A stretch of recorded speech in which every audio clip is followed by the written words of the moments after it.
हम ही हैं।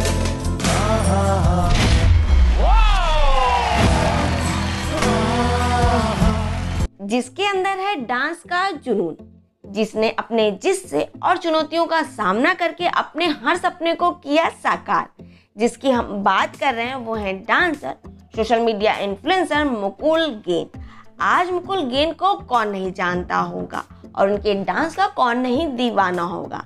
लेकिन मुकुल की लाइफ में एक ऐसा वक्त था जब ये पूरी रात फुटपाथ पे प्रैक्टिस करते थे। इन्हें कोई सपोर्ट नहीं करता था। तो आखिर कैसे इन्होंने अपने सपनों को किया साकार बिना किसी सपोर्ट के, और क्या है मुकुल और शोना की रियल लव स्टोरी।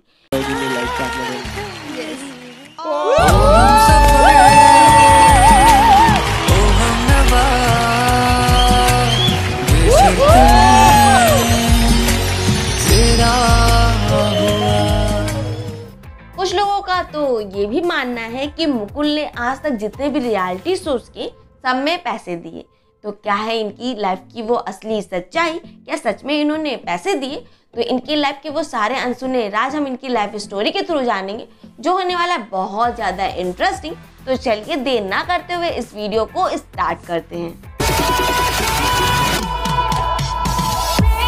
29 मई 1999 को छत्तीसगढ़ के रायपुर के माना में एक मिडिल क्लास फैमिली में एक लड़के का जन्म हुआ, जिसे आज हम मुकुल गायन के नाम से जानते हैं। लोग इन्हें प्यार से मुक्कू कहकर बुलाते हैं। मुकुल की फैमिली में पापा, जिनका नाम मनोरंजन गायन है, मम्मी जिनका नाम पिंकी गायन है। मुकुल अपनी फैमिली में बहुत ज़्यादा लाडले थे, जिसकी वजह से इनके पापा मम्मी चाहते थे कि ये पढ़ लिख कर एक सिक्योर जॉब करे। लेकिन मान लो मुकुल की किस्मत में तो कुछ और ही लिखा था। वो अपने भाई नितेश और मितेश को जब डांस करते देखते थे तो मानो इनके अंदर डांस की जुनून की आग लग चुकी थी। इन्होंने 11 साल की उम्र में ये डिसाइड कर लिया था कि मुझे बनना है तो सिर्फ डांसर, जिसके लिए उन्होंने अपने भाई मितेश से डांस करना सीखा।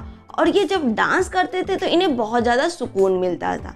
इन्होंने मितेश, नितेश और अपना एक ट्राई ग्रुप बनाया, जहाँ पर ये डांस की प्रैक्टिस किया करते थे। कभी फुटपाथ पे प्रैक्टिस किया करते थे, तो कभी घर में प्रैक्टिस करते थे, कभी टीवी खोलते तो सिर्फ और सिर्फ डांस शोज देखा करते थे। खाना खाते थे तो टीवी में भी डांस शो देखा करते थे। मान लो डांस इनकी ज़िंदगी में ऐसा था कि इनसे एक वक्त के लिए जुदा नहीं हो रहा था। लेकिन इनके मम्मी पापा जिसके लिए बहुत ज़्यादा गुस्सा हुआ करते थे। वो कहते थे कि मुकुल तुम पढ़ लिख कर अपना करियर बनाओ, डांस में कोई करियर नहीं। किसी को इनके सपने पे विश्वास हो ना हो, लेकिन इनको अपने सपनों पे पूरा विश्वास था, जिसके कारण छत्तीसगढ़ के लोकल जितने भी ऑडिशंस होते थे रियलिटी शोज डांस के, ये दिया करते थे।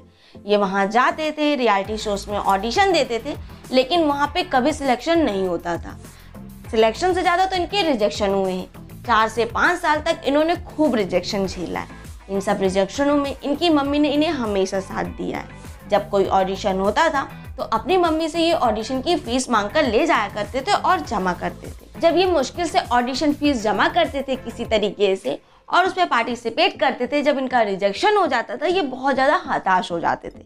लेकिन इनकी मम्मी कहती थी कि जीतना नहीं, भाग लेना ज़रूरी है, जो इनको हमेशा ये मोटिवेट करता था। ये बोलते थे मैं अच्छा डांसर बनूँ ना बनूँ, लेकिन मैं अपनी लाइफ में डांस के सिवा कुछ नहीं करूँगा। उसके बाद इनकी करियर की शुरुआत हुई साउथ से। इन्होंने कई साउथ के रियलिटी शोज में ऑडिशन देना स्टार्ट किया। फिर क्या था, एक दिन ऐसा आया जब तेलुगु डांस रियलिटी शो में इनका सिलेक्शन हो गया। वो एक जूनियर्स डांस शो था जिसका नाम था आटा जूनियर्स। वहाँ पे इन्होंने बहुत मेहनत की, लेकिन कुछ एपिसोड के बाद इनका एलिमिनेशन हो गया। इसके बाद ये रुके नहीं। उसके बाद इन्होंने D10, D4 डांस और D10 जैसे साउथ के डांस रियलिटी शो में पार्टिसिपेट किया। ये हमेशा फाइनल में पहुंचते थे और फर्स्ट और सेकंड रनर अप बनते थे, लेकिन कभी भी डांस शो वो जीत नहीं पाए। लेकिन फिर इनकी लाइफ में आया DID7, जहाँ पर इन्होंने पार्टिसिपेट किया और फर्स्ट रनर बने, लेकिन वहाँ भी वो शो जीत नहीं पाए। फिर इंडियाज़ बेस्ट डांसर से इनको एक अलग पहचान बनी। इनकी एक अलग पहचान बनने का कारण था इनकी गर्लफ्रेंड। लोगों की नज़र में आया और ये डांस भी बहुत ज़्यादा उम्दा करते थे। वहाँ भी ये फाइनलिस्ट बने, लेकिन फर्स्ट रनर अप बने और शो जीत नहीं पाए। ये बोलते हैं मेरे ज़िंदगी में पता नहीं क्यों ऐसा होता है कि मैं हमेशा फाइनलिस्ट बनता हूँ, फर्स्ट और सेकंड रनर अप बनता हूँ, लेकिन कभी भी कोई डांस रियलिटी शो जीत नहीं पाता हूँ। भले ही मुकुल ने कोई डांस रियलिटी शो ना जीता हो, लेकिन इन्होंने अपने पापा मम्मी का दिल बखूबी जीत लिया। और इन्होंने अपने पापा मम्मी को ये विश्वास दिला दिया कि मैंने जो भी सोचा था वो पाया, जिसके लिए इन्होंने 12th के बाद पढ़ाई भी छोड़ दी थी। इन्होंने पढ़ाई को इसलिए छोड़ दी थी क्योंकि ये डांस और पढ़ाई एक साथ मैनेज नहीं कर पा रहे थे और इन्हें अपने डांस पे पूरा भरोसा था कि मैं एक दिन इसकी वजह से ज़रूर नाम कमा पाऊंगा। और अपने पापा को भी इस पे विश्वास दिला दिया कि हाँ, वो जो चाहते हैं वो पा लिया। लेकिन एक बात का आपको बहुत ज़्यादा दुख होगा, इन्होंने अपने पापा को 7 सितंबर 2020 को कैंसर की वजह से खो दिया। आज कैसा फीलिंग है? फीलिंग तो बहुत ऊंचा है बहुत ही अच्छा लग रहा है। मुकुल एक बात और बताते हैं कि लोग कहते हैं कि डांस रियलिटी शो में ऑडिशन देने के लिए पैसे लगते हैं, तो मुकुल कहते हैं कि ये बात बिल्कुल गलत है। सिर्फ ऑडिशन देने के लिए रियलिटी शो की फीस लगती है, बाकी कोई पैसा नहीं लगता। अगर सच में पैसा लगता होता तो आज मैं यहाँ नहीं होता। तो चलिए, मुकुल की ये छोटी सी लाइफ स्टोरी थी। तो मुकुल और सोना की लव स्टोरी जानने से पहले सोना की लाइफ के बारे में भी कुछ जान लेते हैं।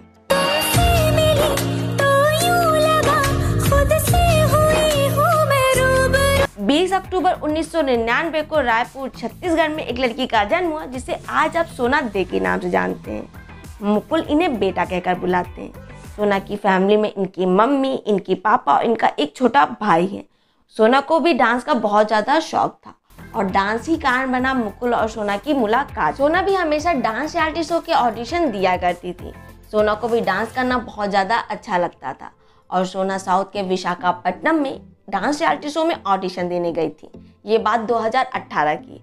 2018 तक मुकुल साउथ के डांस रियलिटी शो के एक सेलिब्रिटी बन गए थे और उस डांस शो में मुकुल एक सेलिब्रिटी बनकर आने वाले थे। सब लोग सोना से कह रहे थे कि तुम मुकुल को जानती हो, he is a fabulous dancer. तो सोना ने एवे लिया, बोला होगा कोई, मुझे क्या करना। लेकिन जब मुकुल आए डांस रियलिटी शो में तो सोना को काफ़ी ज़्यादा इम्प्रेसिव लगे और वो आखिरी टाइम में जब मुकुल जा रहे थे तो दौड़ के गई मुकुल के साथ मिलने। और 23 नवंबर 2018 को इनकी मुलाकात हुई और वो मुलाकात कुछ ऐसी हुई कि वो दोस्ती में बदल गई। फिर मुकुल से सोना ने डांस की हेल्प के लिए नंबर मांगा क्योंकि ये लोग एक ही स्टेट से बिलोंग करते थे। मुकुल भी डाउन टू अर्थ है, उन्होंने हेल्प करने के लिए सोना को नंबर दे दिया और बात करते करते ये बहुत अच्छे दोस्त बन गए और सोना मुकुल को बहुत ज़्यादा समझती थी, जिसकी वजह से मुकुल सोना के लिए दिल हार बैठे और दोनों में प्यार हो गया। इनका प्यार तब सबके सामने आया जब इंडियाज़ बेस्ट डांसर पे ये आए और सोना और मुकुल बहुत ज़्यादा as a girlfriend boyfriend famous हुए और मुकुल ने उसी डांस रियलिटी शो में सोना को प्रपोज भी कर दिया। रही बात इनकी शादी की, तो ये लोग अभी बहुत ज़्यादा छोटे हैं। ये लोग कहते हैं कि अभी हम लोगों को करियर पे फोकस करने का टाइम है। आफ्टर 25 और 26 हम सोचेंगे कि हमें कब शादी करनी है। अभी इन्होंने हाल में तुम हमारे सनम, बम मार, रूप के जादू जैसे एल्बम सॉन्ग किए हैं। अगर इनके सोशल मीडिया पे फॉलोअर्स की बात की जाए तो इनके इंस्टाग्राम पर 2 मिलियन फॉलोअर्स हैं और सोना के इंस्टाग्राम पर 1.6 मिलियन फॉलोअर्स हैं। इनका एक यूट्यूब चैनल है मुकुल सोना एमएस, जहाँ पर इनके 6,10,000 सब्सक्राइबर हैं। तो चलिए मुकुल और सोना के कुछ इंटरेस्टिंग फैक्ट जान लेते हैं। जैसा कि सबको पता है कि सोना एक पॉजिटिव गर्लफ्रेंड है, लेकिन मुकुल भी एक पॉजिटिव बॉयफ्रेंड है, ऐसा सोना बताती हैं।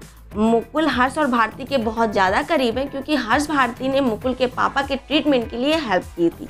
इन्हें ये लगा कि कैसे कोई अजनबी के लिए इतनी मदद कर सकता है। तब से मुकुल हर्ष और भारती को बहुत ज़्यादा मानते हैं। मुकुल का फेवरेट प्लेस गोवा है, वहीं सोना का फेवरेट प्लेस राजस्थान है। तो चलिए, ये छोटी सी स्टोरी थी मुकुल और सोना की। आपको कैसी लगी हमें कमेंट सेक्शन में कमेंट करके ज़रूर बताइएगा। इनके बारे में कुछ और भी जानते हैं तो वो भी हमें कमेंट सेक्शन में कमेंट करके ज़रूर बताइएगा। अगर आप मुकुल और सोना के फ़ैन हैं तो इस वीडियो को कर दीजिएगा एक लाइक और ऐसी अमेजिंग और रियल वीडियोज़ के लिए हमारे चैनल को लीजिएगा सब्सक्राइब। हमारी वीडियोज़ पहुँचे सबसे पहले आपके पास, उसके लिए बेल आइकॉन पे ऑल पे क्लिक कर दीजिएगा। बाय बाय, मिलते हैं नेक्स्ट वीडियो में।